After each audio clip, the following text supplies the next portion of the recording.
Hi friends, இன்றைக்கி நம்ம sweet potato வச்சு ஒரு டிஷ் பார்க்கலாங்களா?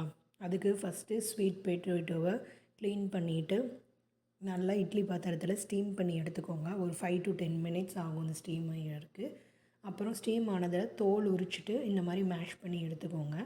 இப்போ சைடில் ஆனியன், கேப்சிகம், டொமேட்டோ, கொரியாண்டர், இன்னும் வெஜிடபிள்ஸ் உங்கள் சாய்ஸ்க்கு கார்ன், கேரட் எது வேணாலும் சாப் பண்ணி எடுத்து வச்சுக்கோங்க. இப்போ ஒரு கடாயில் 1 ஸ்பூன் கீ ஊற்றிட்டு அது கூட நம்ம கட் பண்ணி வச்சுருக்கிற எல்லா வெஜிடபிள்ஸும் போட்டு ஒரு 5 மினிட்ஸ் சாட் பண்ணிங்கன்னா வெஜிடபிள்ஸ் எல்லாம் கொஞ்சம் பாயில் ஆயிரும். இது கூட ஸ்பைசஸ் நம்மளுக்கு என்னென்ன டேஸ்ட்டுக்கு வேணுமோ ஆட் பண்ணிக்கலாம்.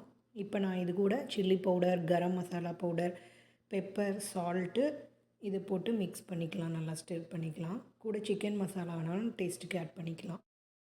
இப்போ இது கூட நம்ம மேஷ் பண்ணி வச்சுருக்கிற அந்த ஸ்வீட் பொட்டேட்டோவும் போட்டு நல்லா மிக்ஸ் பண்ணிக்கலாம். கொஞ்சம் கொரியாண்டர் போட்டுட்டு நான் இதை சைடாக எடுத்து வச்சிடுறேன். இப்போ ஒரு கடாயில்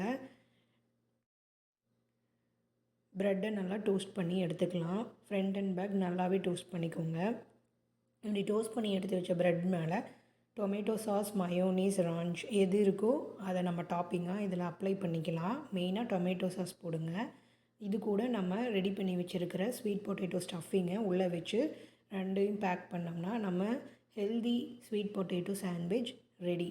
இது நிறைய ஹெல்த் பெனிஃபிட்ஸ் உள்ள ஒரு சாண்ட்விச். கண்டிப்பாக வீக்லி ஒன்ஸாவது குழந்தைகளுக்கு கொடுக்க ட்ரை பண்ணுங்கள்.